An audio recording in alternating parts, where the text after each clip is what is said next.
You've probably heard some wild stories about Elon Musk, born rich, invented everything himself, just a showman. But how much of that is actually true? Today we're diving into what everybody gets wrong about Elon Musk, the myths, the rumors, and the stories that make him seem either superhuman or a total fraud. Let's start with the biggest misunderstanding people have about Elon Musk. The idea that he was born rich.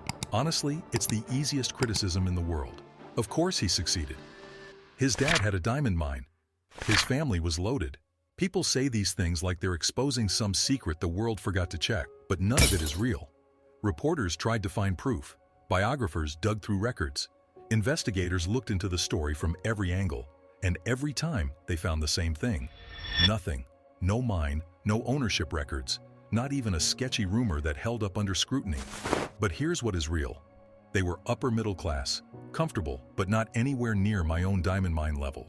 His parents divorced early, and he ended up living with his father for a big chunk of his childhood, a choice he later described as one of the worst decisions he ever made. At 17, he left South Africa because he didn't want to be part of the apartheid-era military system. He landed in Canada with almost no money and took whatever jobs kept him moving forward. Shoveling dirt in boiler rooms, cutting wood in freezing weather, lifting heavy bags until his back hurt, sleeping on rented mattresses or random couches because rent was a luxury. People imagined this privileged kid living a smooth, comfortable life, but the reality was a teenager in a new country, broke, exhausted, and trying to figure out how to survive. Then we get to the second misunderstanding, the idea that he invented everything. This one honestly makes me laugh, because the way people imagine it is wild. They picture Musk sitting alone in a basement, fixing circuit boards with one hand, typing rocket code with the other, building a Tesla battery pack with his foot, and shouting, "To Mars," every time he drinks coffee. Obviously, that's not how anything works. When someone becomes the face of a giant company, whether it's Bill Gates with Microsoft, Steve Jobs with Apple, or Jeff Bezos with Amazon, people naturally assume they invented every single thing inside the company. It's just human nature. We associate companies with the loudest, most visible person at the front. Musk became that symbol for SpaceX, Tesla, Neuralink, and everything else. So people started believing he was a one-man engineering army. Then, of course, the internet did what it always does. It swung all the way around to the opposite extreme. Suddenly, people began saying, he actually invented nothing. He takes credit for other people's work.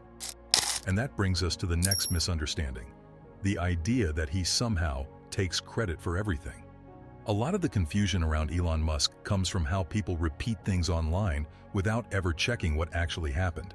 Take the whole, he didn't start Tesla so he's a fraud thing. This one spreads like wildfire because it sounds dramatic. One person tweets it, the next person adds some spice, someone else turns it into a meme, and suddenly the internet decides it must be true. Tesla existed before Elon Musk joined. Martin Eberhard and Mark Tarpenning created the very early version of the company. That part is true. But Elon joined so early that Tesla was basically just an idea with a tiny prototype. There was no factory, no plan for mass production, no real strategy for turning the prototype into a car millions of people could buy. When Elon came in, he invested most of the money that kept the company alive. He took the biggest personal risk, and he was the one pushing the vision that Tesla eventually followed. Startups don't succeed just because someone had the first idea. They succeed because someone takes that idea and turns it into reality. Elon did exactly that with Tesla. And the internet? It prefers the clickbait version. He didn't start Tesla. Way easier than telling the truth. Then there's the claim that SpaceX succeeded just because he's rich. Honestly, that misses the point entirely. If money alone could make rockets work, NASA would already have fully reusable rockets.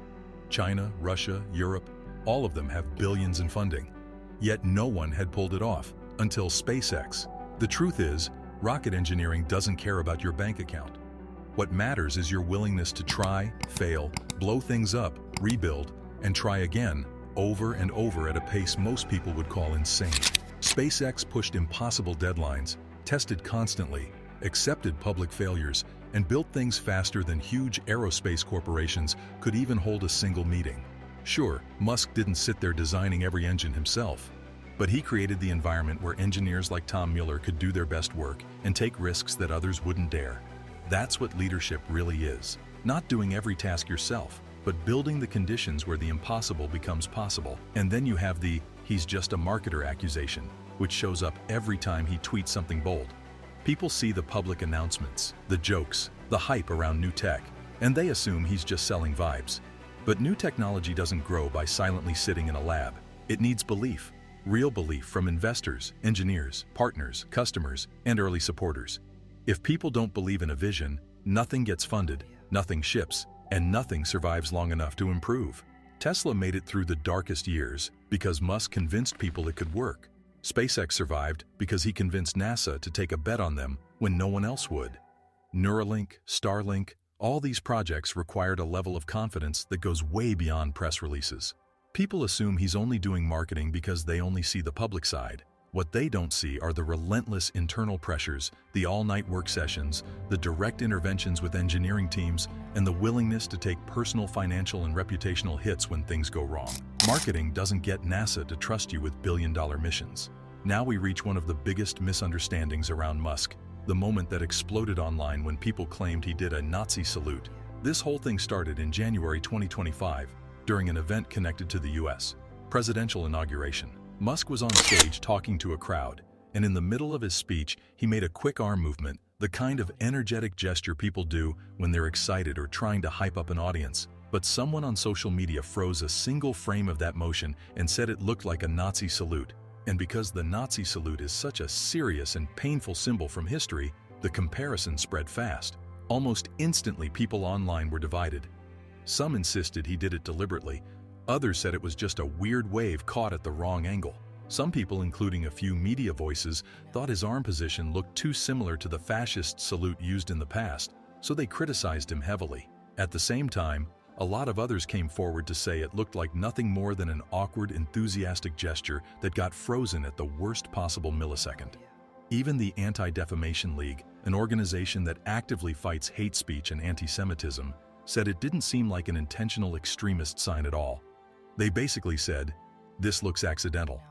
Musk denied the accusation himself, saying he wasn't doing any Nazi or extremist gesture. He explained on social media and in interviews that he doesn't support anything like that, and that people were blowing a simple movement way out of proportion. Elon Musk is controversial not just because of what he builds, but because of what he posts, says, jokes about, mocks, and reacts to. He moves like someone who thinks Twitter is a private group chat instead of a global stage. So yes, he gets himself into trouble. Now I want to hear from you. Which misunderstanding surprised you the most? Was it the diamond mine myth, the Tesla origin story, or that infamous salute incident? Drop your thoughts in the comments. I read every single one. And if you loved this video breaking down everything people get wrong about Musk, make sure you hit that like button, subscribe, and turn on notifications so you don't miss our next deep dive. Next up on the channel, what everybody gets wrong about Drake. Trust me, you'll be shocked by what you thought you knew. Stay curious, and I'll see you in the next one.